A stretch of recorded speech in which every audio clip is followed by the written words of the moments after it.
2 on, 2 out. Reds already up 2-0.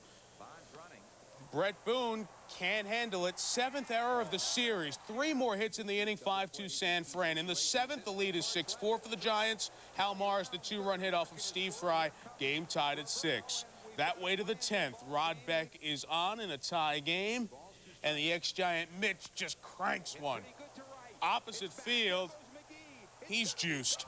7-6 Reds, then some controversy. Brett Boone comes up to the plate. To right field, hooking towards the pole, and umpire Mark Hirschbeck says, fair ball. Bad call. It was foul, and look at the absolute buffoon in the stands who threw a ball towards Hirschbeck as he walked towards the locker room after the game. Unfortunately, it hit a Candlestick employee who apparently was okay because he didn't go down to the ground. Reds snap a 10-game losing streak to the Giants. Zambrano with a 3-0 lead. Zambrano, a dive to left. Jeff Conine. Conine, the agrarian. It's still 3-0. Cubs run themselves out of another rally. Sosa on second with 2 outs. Dunston walks and balled, 4 in the dirt, and Sosa tried to get to third against Benito Santiago. And then Mark Grace, it's a twister, Annie M. Did not live up to his name, at least on that play. The Cubs lose by that same score of 3-0. Castillo, 7 hits, a walk, 2 earned, and 6 strikeouts in 5 innings. Jeremy Hernandez pitches 2/3 of an uneventful inning to get his 8th save, backstopping the starter Hammond. Rubber game Rocks and Stros in Houston. Greg Swindell on the mound, top 2, no score against Andres Galarraga. He hit the ball real hard. 442 feet, 1-0 Rockies, 13th on the year for Galarraga, which is like 9th or 10th on that club.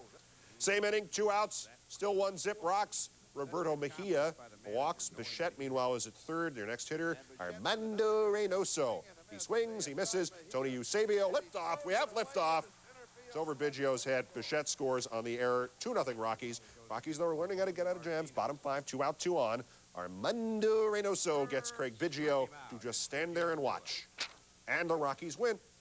We see a theme here, expansion shutouts, 3rd shutout in Rocky history. Rocks have now won 12 of the 14 games in their history against the Stros. And yes, both the expansion teams got just off the DL. And this is the top of the 1st inning, the kind of comfort that Alvarez has had all year. Frank Thomas, that's a base hit, 1-0 White Sox. Same inning, 2 men on, Darren Jackson out to the opera seats in left center field, forget it.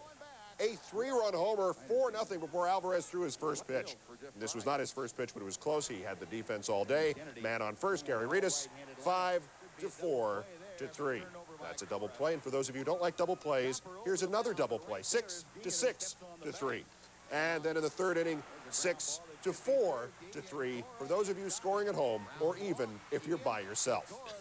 Another 6-4-3 just for good measure. Alvarez allows just 1 earned, and Pavlik is saying that I look a little too much like Frank Tanana in that shot. From the Texas notepad, Tom Henke, the latest pained closer in the majors, threw on the sidelines. No pain. He can pitch Monday night. About 18,000 feet from the ballpark. Bottom of the first, 2 outs, 1 on. Scott Kamenicki facing Greg Vaughn. He hit it, well, almost to that guy where he was. But Bernie Williams up against the fence makes the catch. Top of the 4th, Yankees are up 4-0. Mark Kiefer just on in relief. Louis Polonia. Do the name Louis Polonia ring a bell? Well, it brings home a run. Polonia races for 3rd. They're not going to get him. Yankees up 6-0. Bottom of the 6th, 7-1 Yankees, 1 on. Jody Reed hits it up the middle. And take a look at Gallego at the range. They got him. And then Bernie Williams. Here, Bernie. Right on the corner. Paint the corner, buddy. I'm here every day, outside corner. You're here every day, sir. That ball is gone. That's a good idea. Always inspire the other team, and then he tries to sit down, and yeah, Bernie Williams came over and heckled him in his ability to sit down. Well, it's 11-1 at that point. Bottom 9, Mark Hutton on for the cleanup work, and with 2 out, Matt Mieske headed to center. Who makes the diving catch to get the ball game done? That's right. The Yankees have won 10 straight. That was Bernie. 6 games in a row. The Yankees have at least 10 hits in the game. The total was 17 in this one. Every starter in the Yankee lineup had at least 1 hit. O'Neill's hitting streak is now a dozen games. Barry nuclear waste dump under second base at the Metrodome. That glow tends to suggest there might have been. The theme to the game, see if you can figure this one out. Theme warning against Jamie Moyer. Jeff Rebele without a cause. That's a double. Okay. Next batter is Chuck Knobloch. He lines it over Rifkin's head, and that would be a double. All right, here we go. It's a double theme. Orioles can hit doubles, too. Rafael Palmeiro finds the hefty bag, and they're not going to get him. It's a double. And an 18-game hitting streak, he was scored on a double. But look at what happens in the Metrodome for the Twins. Kevin Tapani pitched a complete game. The Twins have swept the Orioles. 5-2 is the final. Baltimore went in with the fourth best record in baseball, but only third in the division.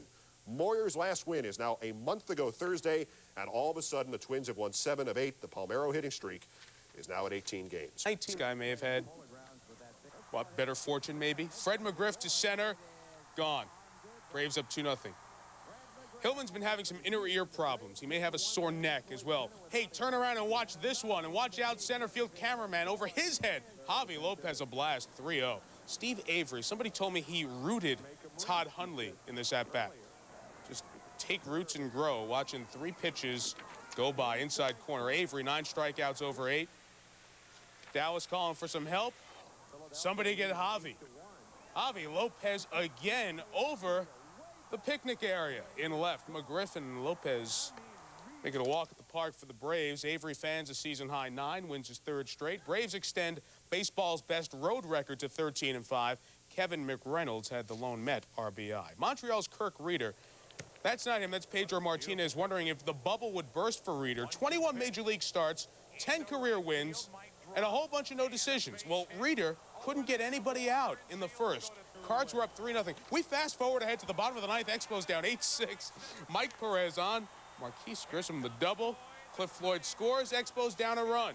In comes lefty Rich Rodriguez. Larry Walker. They're not happy with him. They're happy with this. Jose Oquendo couldn't knock it down. Runner scores from second. Walker goes to second. Key play because Lenny Webster up with a chance to win it. Does just that by knocking it over, hitting Witten's head. Walker scores. The Expos rally to win, scoring 4 in the 9th, wasting the Cards' season-high 16 hits and 4 home runs. John Wetland gets the win. He pitched a scoreless 9th. Dykstra, run leader on 3rd. Dave Hollins. This is just an exciting highlight. A ground out to first.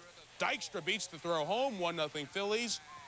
That wouldn't stand up with Sean Bosky on the hill against John Lieber. Yes, it would. Bosky gets Orlando Merced. Then Dave Clark going to 3rd, and Dutch guns him down, and that's it. 1-0 the final score. Sean Bosky, the Cub, had an ERA of 10+ and an 0-8 record lifetime against the Bucks. Changes that today. But John Lieber, first Major League appearance for Pittsburgh, great 6 innings. 5 hits, 4 strikeouts, no runs. Phil's sweep 4. That's the best for them this season. He made out on the duck path, and he whiffs. Angels don't score. Bottom of the 1st, Ken Griffey against Joe McGrain. Different kind of a matchup. He hit the ball real hard. 1-0 Mariners, but there would be bad news for Mr. Griffey after number 14 of the year, bottom of the 3rd, 3-1 Angels. Griffey ground ball, Harold Reynolds makes the turn, gets the man at second, and then Griffey overdoes it on the way to first. Watch the right leg. The knee is not supposed to get quite that straight. He is hyperextended it. Top of the 9th, 9-4 Mariners. Salmon has been hitless. Not anymore. Hit the ball real hard. Mariners hold on for the 9-5 win despite his 4th home run in the last 3 games and 10th on the year. The deal on Griffey, hyperextended his knee while running out a grounder. He is day-to-day. Say it with me now. Aren't we all? Salmon only 1 for 4 with the home. Of a sweep of the Tigers to the Jake, and Kenny Lofton looking to get it started all by his lonesome against John Doherty off the end of the bat. That would be, back to the earlier theme, a double, a 2-base hit. Baerga would double him home. Then the bottom of the 3rd, 1-0 Cleveland. Lofton, it's steep, and I don't think it's playable. Ed Taubensee. Just wanted to say that just once. 2-0, Lofton and the Indians, his 4th of the year. Then Juan Samuel in for Lou Whitaker. Takes over and throws the ball away. Ramirez is safe, and Eddie Murray scores. 3-0 Tribe. 2 batters later, Jim Tomei hits it up the middle. Samuel stops it. He's out at first. No, they're not going to get him. 4-0 Indians. Bottom of the 6th, it's 8-0 Indians. You had to incite Albert Bell to do something like this?